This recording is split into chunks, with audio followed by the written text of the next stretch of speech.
सहनाववतु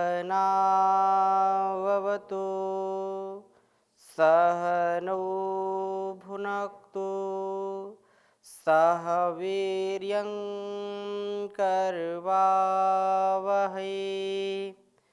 तेजस्विनावधीतमस्तु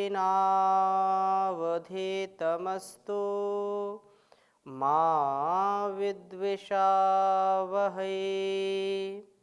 ओम शांति शांति शांति। वैदिक जीवन पद्धति की इस कक्षा में आप सबका हार्दिक स्वागत है, अभिनंदन है। निरंतरता के साथ हम वेद के इस उपवन में, वेद के इस ज्ञान गंगा में स्नान कर रहे हैं। इस उपवन में अनेक प्रकार के जो सुगंधित सुरभित विकसित फल हैं, पुष्प हैं, उनको हम ग्रहण कर रहे हैं। सुंदर सुंदर मंत्रों का स्वाध्याय कर रहे हैं, जिससे हमारे जीवन के जो अनसुलझे प्रश्न हैं, जो विचार हैं, वो धीरे धीरे सुलझ रहे हैं। वेद सब सत्य विद्याओं का पुस्तक है। वेद का पढ़ना पढ़ाना, सुनना सुनाना तथा अपने आचरण में लाना, ये हम सबका परम कर्तव्य है।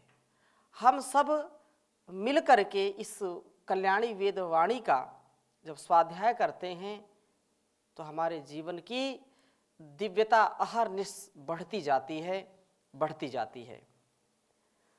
ऋग्वेद के 117वें 18वें और 119वें सूक्त तक हमने स्वाध्याय किया था। एक मंत्र बहुत ही विशेष जो छूट गया था, उसको मैं पुनः आपकी सेवा में उपस्थित करना चाहता हूँ, क्योंकि संसार में सबसे बड़ा यदि कोई संघर्ष है तो वैचारिक संघर्ष है। संसार में यदि एक दूसरे को दुखी करने का, एक दूसरे को पीड़ा पहुंचाने के मन का भाव किसी के अंदर आता है तो वह निसंदेह एक को ही नहीं अनेक लोगों को कष्ट देता है, क्योंकि उसकी बौद्धिक सामर्थ्य इतनी उच्च अवस्था को प्राप्त नहीं होती, उन्नत अवस्था को प्राप्त नहीं होती है कि वह दूरदृष्टि रख सके। लेकिन यदि हम अपनी बुद्धि की शुद्धि चाहते हैं, अपने विवेक और वैराग्य को आत्मसात करके जीवन को जीना चाहते हैं, तो उसमें बहुत ही सुंदरता के साथ, दिव्यता के साथ, उत्साह और आनंद के साथ इन वेद मंत्रों का जो आशय है उसको समझ करके अपने जीवन में उतार करके अपने जीवन को और इस जगत को हम धन्य करें, यह सबसे बड़ी बात होगी। तो मैं पुनः 117वें सूक्त के 23वें मंत्र पर थोड़ा सा प्रकाश डालना चाहता हूँ, उसकी थोड़ी चर्चा करना चाहता हूँ। इसको पहले लिखता हूँ, फिर आपके बीच में चर्चा करूँगा।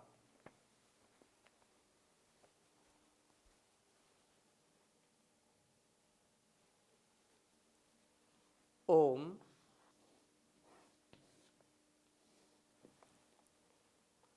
सदा कवि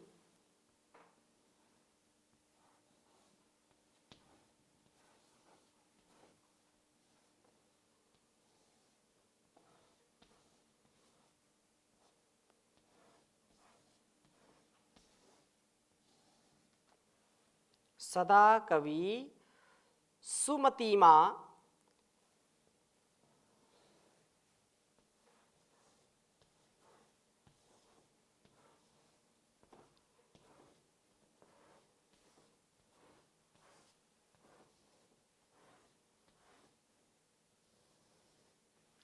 सुमतिमा चकेवाम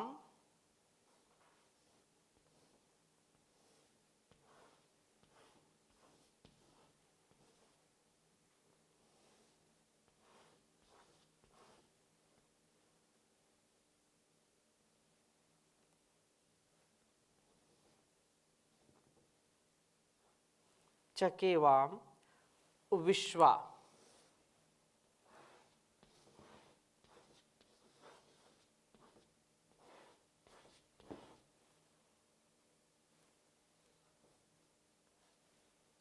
चकेवाम विश्वा धियो अश्विना प्रावतम में।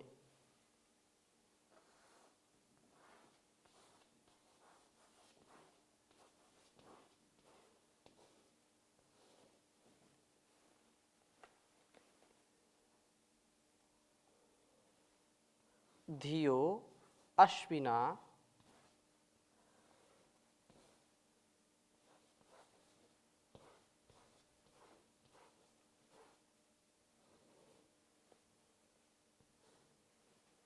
अश्विना प्रावतम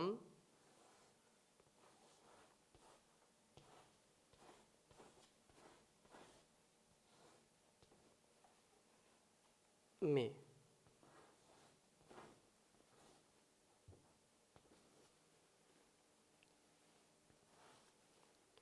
अस्मे रयिम नासत्या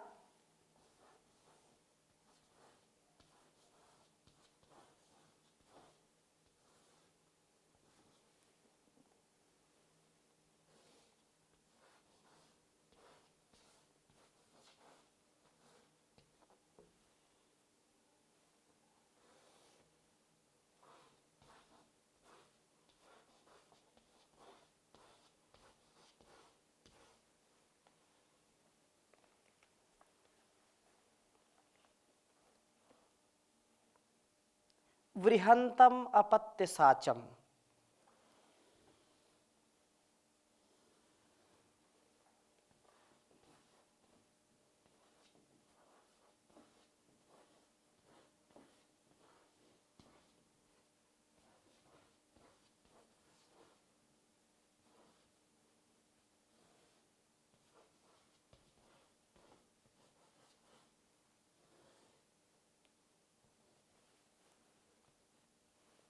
वृहंतम अपत्य साचम श्रुत्यम रथाम।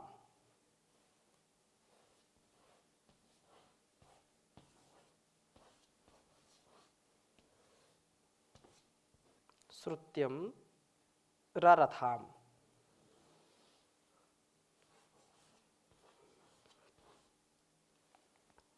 राथाम।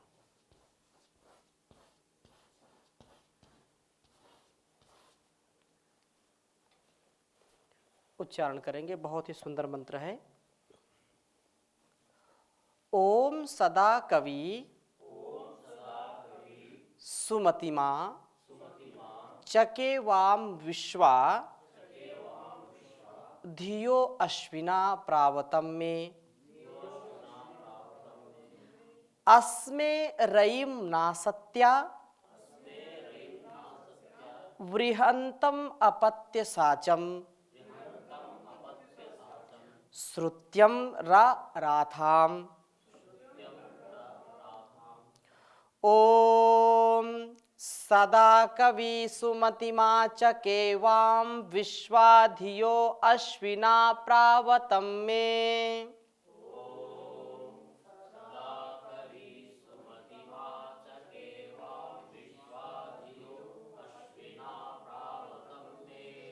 अस्मे रयिम नासत्या वृहंतमपत्य साचम श्रुत्यम राथाम।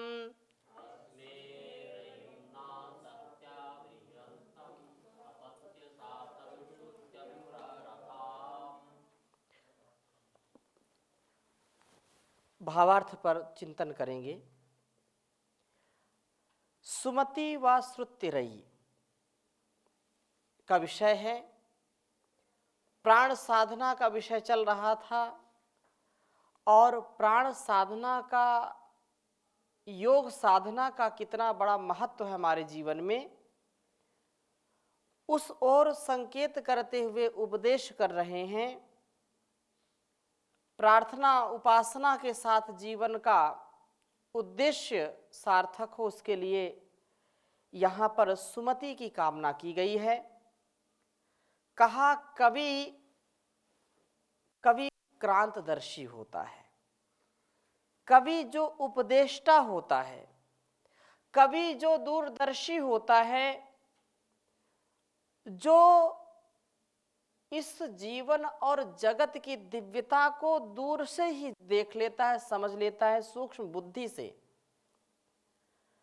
तो जो क्रांतदर्शी है अर्थात तीव्र बुद्धिदाता,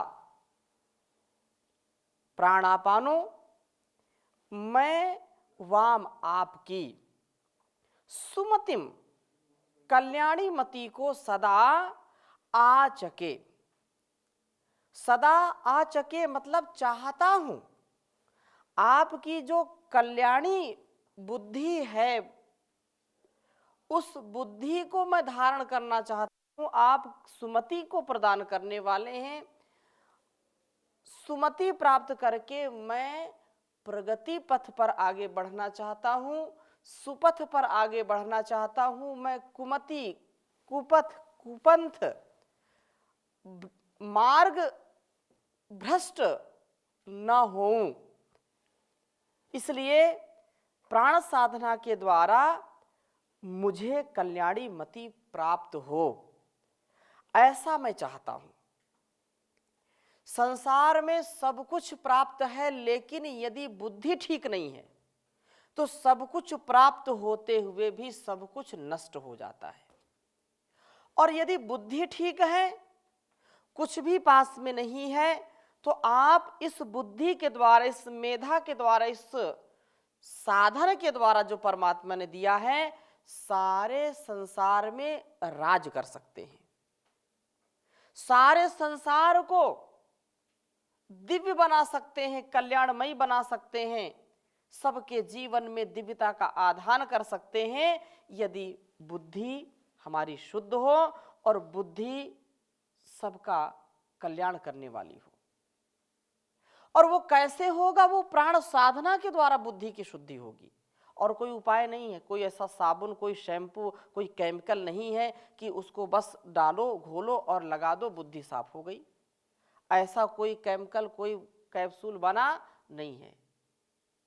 तो कहा प्राण साधना के द्वारा मुझको कल्याणी मति प्राप्त हो, ऐसा मैं चाहता हूं। और कौन नहीं चाहता कि उसकी बुद्धि ठीक ना हो? सब सुबह से शाम तक जो हम प्रार्थना करते हैं, जो जो वेद मंत्र हम बोलते हैं, या हम कहीं भी जाएं, हम अच्छी बुद्धि की कामना करते हैं, क्योंकि यदि बुद्धि ठीक है तो हमारा व्यवहार भी ठीक होगा, हमारे विचार ठीक होंगे तो व्यवहार भी ठीक होगा।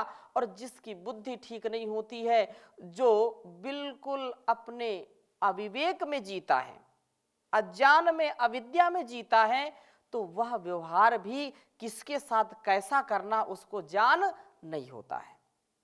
फलस्वरूप क्या होता है? फलस्वरूप ये होता है कि माता पिता, गुरु, आचार्य और जो भी सगे संबंधी होते हैं, उनको वो दुखी करने का काम करता है। यदि बुद्धि विवेकवान है, बुद्धि विवेकवती है, व्यक्ति बुद्धिमान है, प्रज्ञावान है, तो माता पिता और गुरु आचार्य अपने से बड़ों का कभी दिल दुखाता नहीं, उनका प्रिय आचरण करता है, उनकी बातों को सुन करके, उनके उपदेश को सुन करके जीवन में उतारता है।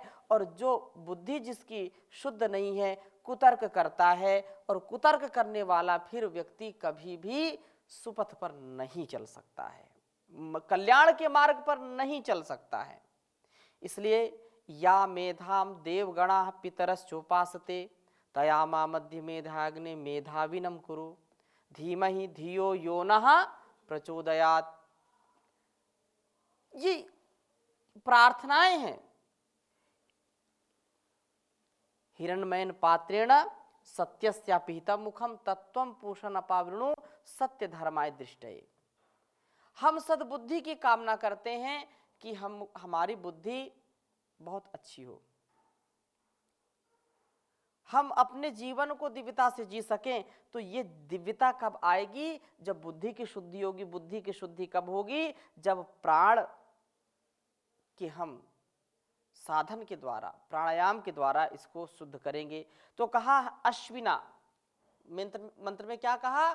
धियो अश्विना प्रावतम में, हे अश्विना, हे प्राणापानो, आप में मेरी विश्वाधिया, सब बुद्धियों को प्रावतम सुरक्षित करो। प्राण साधना से मेरी बुद्धि कभी विकार सहित ना हो जाए, अर्थात विकार मेरी बुद्धि में कभी ना आए। एक दैवी संपद होता है, एक आसुरी संपद, एक अच्छा विचार होता है, एक बुरा विचार होता है। तो ये मेरी जो बुद्धि है ना, बुद्धियों को, हमारी बुद्धियों को सन्मार्ग की ओर प्रेरित करो। अलग अलग बुद्धि होती सबके। मुंडे मुंडे मतिर्भिन्ना, तुंडे तुंडे सरस्वती। हर खोपड़ी में दिमाग अलग अलग है, सबके संस्कार, सबके विचार अलग अलग हैं, और वाणी भी अलग अलग हम बोलते हैं। तो कहा है कि मेरी बुद्धि बहुत ही शुद्ध हो, मेरी बुद्धि में कभी विकार ना आए। हे ना सत्या, सब असत्यों को दूर करने वाले प्राण आपानो, सब असत्यों को दूर करने वाले आप अस्मे हमारे लिए रहीम, उस ऐश्वर्य को राथाम, उस ऐश्वर्य को दीजिए जो कि वृहंतम, वृद्धि का कारणभूत है। हम वृद्धि को प्राप्त हो सके, हमारा उत्कर्ष हो सके, हम औन्नति को न प्राप्त हो, हमारा कभी भी पतन न हो, हम उत्थान को सदा प्राप्त होते रहें, ऐसी बुद्धि हमको दीजिए। वो बुद्धि किस काम की? जो पतित हो जाए। वो बुद्धि किस काम की? वो मति किस काम की? वो प्रज्ञा किस काम की? जो उन्नति की ओर ना उठाए, हमको अवनति की ओर ले जाए। तो फिर लोग बोलते हैं इसकी बुद्धि खराब, बुद्धि भ्रष्ट हो गई, इसकी ये पथभ्रष्ट हो गया है, इसकी मति दुष्ट हो गई है, इसकी मति नष्ट हो गई है, मति में पत्थर पड़ गए हैं। क्या क्या लोग कह देते हैं। तो मति हमारी ठीक हो, जिससे हम सदगति को प्राप्त हो, दुर्गति को कभी भी प्राप्त ना हो। अस्मे रईम, ऐश्वर्य की प्राप्ति हो, और वो ऐश्वर्य कैसा हो? छोटा ऐश्वर्य नहीं, बड़ा ऐश्वर्य चाहिए। अल्प में सुख नहीं है, भूमा में सुख है।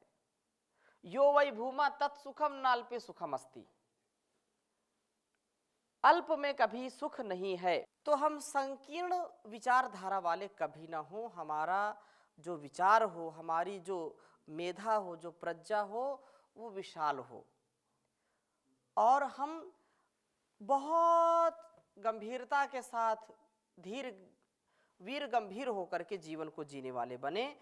अल्प बुद्धि वाले, संकीर्ण बुद्धि वाले, संकुचित बुद्धि वाले ना बने, विस्तृत बुद्धि वाले बने।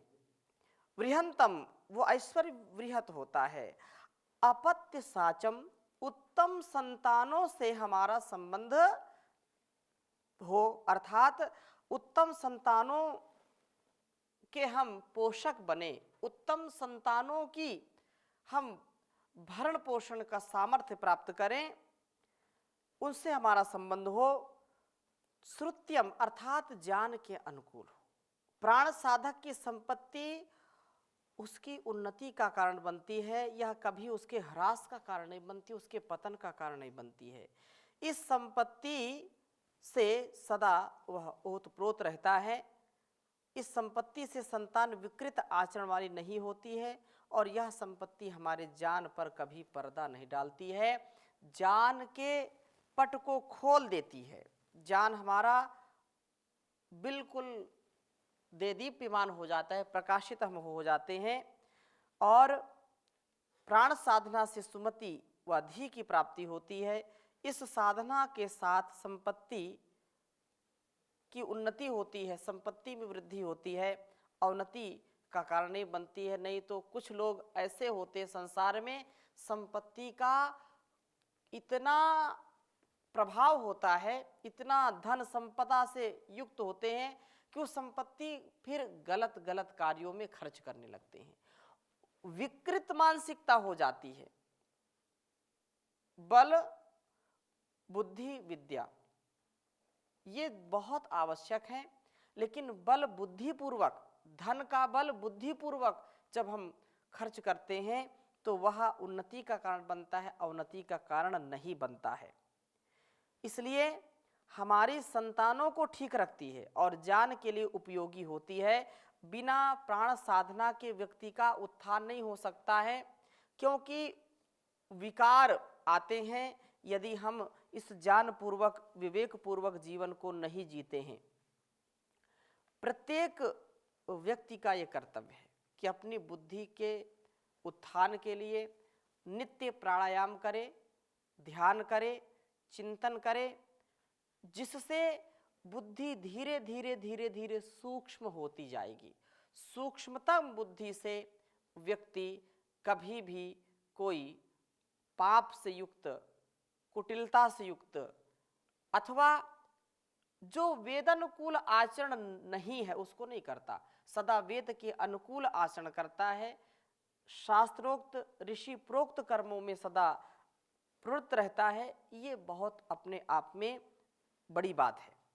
और इसलिए ये कहा है, किसी कवि ने बहुत सुंदर बात कही है कि जैसे हम घर में झाड़ू रोज लगाते हैं, पाकशाला में झाड़ू लगाते हैं, सफाई करते हैं, वैसे प्राणायाम के द्वारा हम अपने अंदर के जो दुर्गुण, दुर्व्यसन, दुर्व्यवहार हैं उनको साफ करते रहें। मन में रोज सफाई करें, झाड़ू लगाएं, ज्ञान के द्वारा, ध्यान के द्वारा इसकी गंदगी को सदा बाहर करते रहें। इसलिए कहा, प्रेमी प्रेम भर कर परमात्मा से प्रेम। प्रेम करने से व्यक्ति का जीवन विकसित हो जाता है। इसलिए कहा, प्रेमी भर कर प्रेम में ईश्वर के गुण गाया कर। मन मंदिर में गाफिला झाड़ू नित्य लगाया कर, झाड़ू नित्य लगाया कर। सोने में तो रैन बिताई, दिन भर करता पाप रहा। इसी तरह बर्बाद तू जीवन, अपना करता अपने आप रहा। प्रातः समय उठ नियम से, सत्संग में तू जाया कर। नर्तन के चोले का पाना, बच्चों का कोई खेल नहीं, बच्चों का कोई खेल नहीं। जन्म जन्म के शुभ कर्मों का, होता जब तक मेल नहीं, होता जब तक मेल नहीं। नर्तन पाने के लिए उत्तम कर्म कमाया कर। मन मंदिर में गाफिला झाड़ू नित्य लगाया कर, झाड़ू नित्य लगाया कर। पास तेरे है दुखिया कोई, तूने मौज उड़ाई क्या। भूखा प्यासा पड़ा पड़ोसी, तूने रोटी खाई क्या। पहले सबसे पूछ कर फिर तू भोजन को खाया कर। मन मंदिर में गाफिला झाड़ू नित्य लगाया कर। देख दया उस परमेश्वर की, वेदों का जिन ज्ञान दिया। उस परमात्मा की हम सभी मनुष्यों के ऊपर बड़ी कृपा है कि उसने इस वेद रूपी ज्ञान को दिया है और उससे हम जीवन को अच्छा जी सकते हैं। इसलिए कहा, देख दया उस परमेश्वर की, वेदों का जिन ज्ञान दिया। देश तू मन में सोच जरा तो, कितना है कल्याण किया। सबका मोह को छोड़ के उस पर ध्यान लगाया कर। प्रेमी भर कर प्रेम में ईश्वर के गुण गाया कर तू, ईश्वर के गुण गाया कर। मन मंदिर में गाफिला झाड़ू नित्य लगाया कर।